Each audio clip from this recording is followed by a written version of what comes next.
నమస్తే, welcome to Aadya media. ఈ రోజు మనతో పాటు స్టూడియోలోని సీనియర్ జర్నలిస్ట్ శ్రీమంతి రామారావు గారు. నమస్కారం సార్. నమస్తే బాబు. హైదరాబాద్ చివర్లో ఎల్బీ నగర్ దగ్గర ఒక ప్రేమోన్మాది రెచ్చిపోయాడని వార్తలు వస్తున్నాయి సార్. ఏంటి సార్ అది? అది ఇక్కడ మన రంగారెడ్డి జిల్లాలో నేరేళ్ల చెరువు ఆ గ్రామంలో ఒక సైకో, ప్రేమోన్మాది కాదు సైకో అన్నమాట. ఆయన ప్రవర్తన కొద్ది రోజులుగా చాలా విచిత్రంగా ఉంది. ఎప్పుడో 10th క్లాస్లో చదువుకుంది, సంఘమే అమ్మాయి. అక్కడ నేరేళ్ల చెరువులో ఉంటుంది, బ్రదర్తో కలిసి ఏదో జాబ్ చేసుకుంటూ వచ్చి ఆ అమ్మాయి మీద కత్తితో పొడవపోయాడు. పొడవపోతే తమ్ముడు ఎదురు తిరిగాడు. ఆ పోటు తమ్ముడు చింటూ అన్నమాట అబ్బాయి పేరు. ఆ పోటు అమ్మాయి మీద పడింది. పడితే ఇంక అక్కడ ఆ బాధ తట్టుకోలేక పరిగెత్తి పారిపోయేసరికి బయటికి వెళ్ళాడు అన్నమాట. వెళ్ళేసరికి ఇక్కడ ఆ దారిలోనే రక్తం ఊడుతూ కూలి చనిపోయినాడు. ఈ అమ్మాయిని కసితేర పొడిచి చంపేశాడు అనమాట.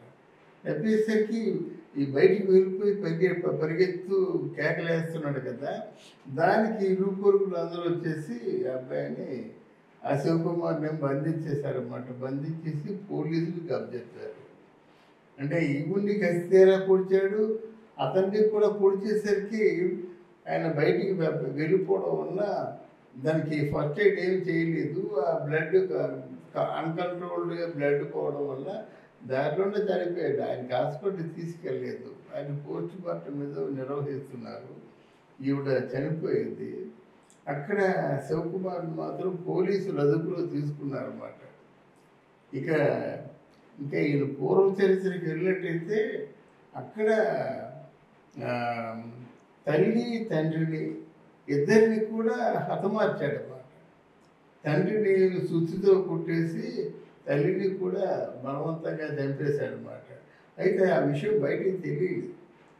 తర్వాత మామూలుగా తల్లి తండ్రి కోల్పోయినప్పుడు కూడా సైకోలు ఎలా ఉంటారు, అప్పటికే ఏడుస్తారు, అప్పటికే నవ్వుతారు, అప్పటికి ఇంకెవరిని కొడతాడు. ఎవరైనా ఒంటరిగా ఉంటుంటే వాళ్ళు బాధ పెడుతుంటారు, ఎవరైనా బాధ పెడుతుంటే ఈడవుతుంటాడు.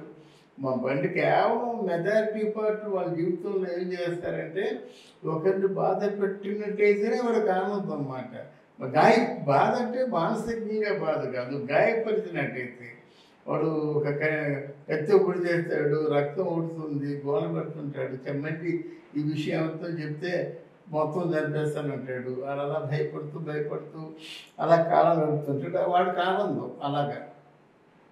అయితే ఇప్పుడు ఇంకా వివరాలు పోలీసులు కనుక్కున్నట్టయితే వీళ్ళిద్దరూ 10th క్లాస్ వరకు ఫ్రెండ్స్.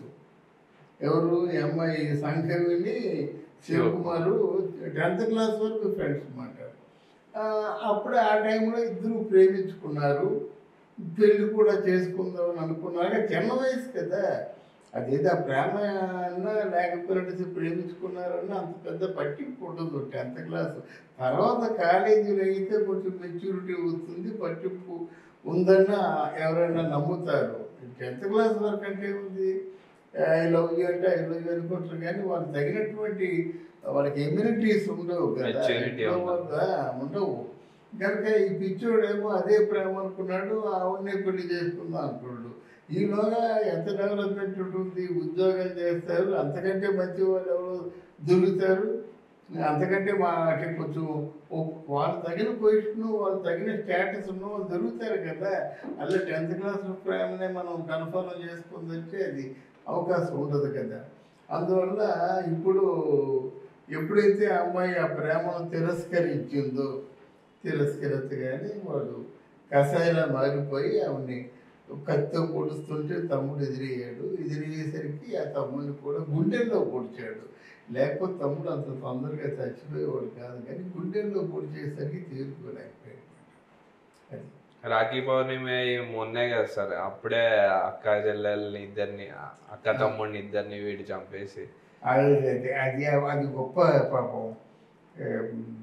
ఆ రాఖీ కట్టడానికి రాకపోయినా బాగుంటుంది. అయితే రాఖీ పౌర్ణమి కనుక ఇద్దరు ఒకే దగ్గర అవైలబుల్ అయ్యారన్నమాట. లేకపోతే అన్నమట్టుగా తమ్ముడు ఎక్కడో దారి చూసుకునేవాడు. ఇక్కడ బాగా సెంటిమెంట్ అయిపోయిందండి. ప్రతి అన్న చెల్లి దగ్గరికి వెళ్తాడు, అక్క దగ్గరికి చెల్లి దగ్గరికి వెళ్తాడు. అలాగే చెల్లెళ్ళు అక్కలు ఉద్యోగం చేస్తున్నా సరే ఆ రోజు మాత్రం రాఖీ కట్టించుకోవడం విధిగా ఆ సెంటిమెంట్ అయిపోయింది అనమాట. ఆ సెంటిమెంట్ వాళ్ళ ప్రాణం చేసింది. వాడు కసాయి వాడాడు, సైకోగాడు. మరి ఎన్ని నిజాలు బయటపడతాయో తెలీదు. ఈ పోలీసుల ఎంక్వైరీలో తల్లి తండ్రిని కూడా తనే చెప్పినట్టుగా తెలిసింది మాట. అప్పుడు అరెస్ట్ అయ్యాడా సార్? అప్పుడు కేసు ఫైల్ అయిందా? అప్పుడు కేసు ఫైల్ అవ్వలేదు. ఇప్పుడు వెలుగులోకి వస్తున్నాయి ఇప్పుడు వెలుగులోకి వస్తున్నాయి అన్నమాట. ఇక్కడ మనం చెప్పుకోవాల్సింది ఏంటంటే, ఏదో వెలుగులోకి వచ్చిన తర్వాత దీని మీద పోలీసులు జాగ్రత్త పడడం, దీని గురించి ఆలోచించడం, దీని మీద ఏంటంటే స్వచ్ఛంద సేవా సంస్థలు, మహిళా సంస్థలు జెండాలు పట్టుకొని బయలుదేరడం కాకుండా ఇట్లాంటి సైకో అని చెప్పారు కదా, సైకోలా తిరుగుతున్నప్పుడే యాక్షన్ తీసుకోవచ్చు కదా. సైకోని మన మనసులో తెలిసిన తర్వాత మన కళ్ళ ముందు సైకో తిరుగుతున్నప్పుడు ఎందుకు యాక్షన్ తీసుకోరు పోలీసులు? అప్పుడు ఈ ప్రమాదం ఉండేది కాదు కదా. సైకోలు కాదు, అసలు అనుమానాస్పదంగా ఎవరు తిరిగినప్పుడు కూడా పోలీసులు అరెస్ట్ చేయాలి.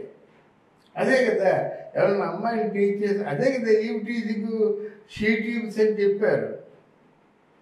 అదే కదండి.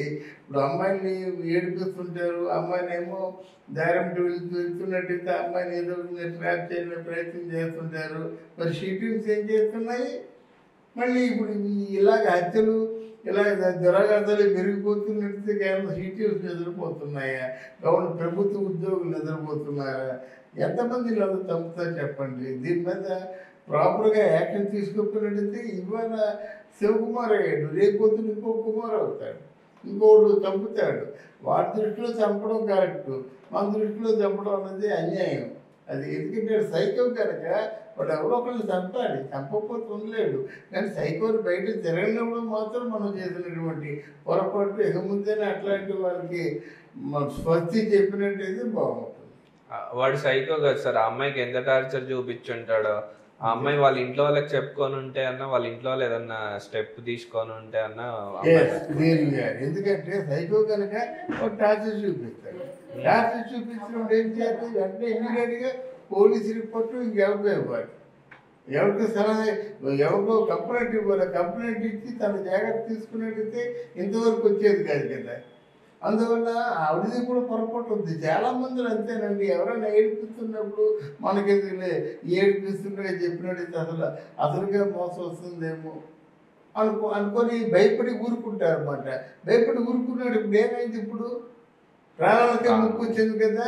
నువ్వు చెప్పింది చాలా కరెక్ట్. ఎంతో టార్చర్ పెట్టినప్పుడు నువ్వు ఇలా టార్చర్ పెడుతున్నాను పోలీస్ కంప్లైంట్ ఇస్తే పోలీసులు పట్టుకొని నెల రోజులు వాడికి ఏదైనా కొంచెం కౌన్సిలింగ్ ఇచ్చినట్టయితే వాడి జీవితం మారేదేమో. ఇంట్లో వాళ్ళకి చెప్పుకున్న పరిస్థితి వచ్చేది కదా. తమ్ముడు వాళ్ళు చెప్పుకున్నా ఇంట్లో కూడా యాక్షన్ తీసుకోవాలి, అలా వదిలేయకూడదు. ఏమిటా బాబు నువ్వు అమ్మాయిని టార్చర్ పెడతావు అంటే నీ తాను బాధ ఏమని చెప్పు. అంటే పెళ్లి చేసుకోవడం కుదరదు, నువ్వు చదువుకొని బాగున్నట్టయితే చేసుకుని ఏదో కౌన్సిలింగ్ ఇచ్చుకుంటారు అనమాట. అంతేకాని నీ చావుకు పురుగొల్పడు కదా వాళ్ళు. అవన్నీ దూరం ఉంచారు. ఈ అమ్మాయికి ఎప్పుడు కలవకుండా చేస్తారు, కాస్త జైల్లో పడేస్తారు కొంతకాలం. అది జైల్లో పడేసి మానసికంగా మార్పు వచ్చేలా చేస్తారన్నమాట. అలా చేస్తేనే వాడికి అలాంటి వాడికి కరెక్టు. అంతేగాని కంప్లైంట్ ఇవ్వకుండా ఏదో మన 4 మాటలు బయట వాళ్ళు చెప్తే వాళ్ళు బాగుపడతారనుకోవడం మాత్రం పొరపాటు. ఓకే అండి, థ్యాంక్ యూ వెరీ మచ్.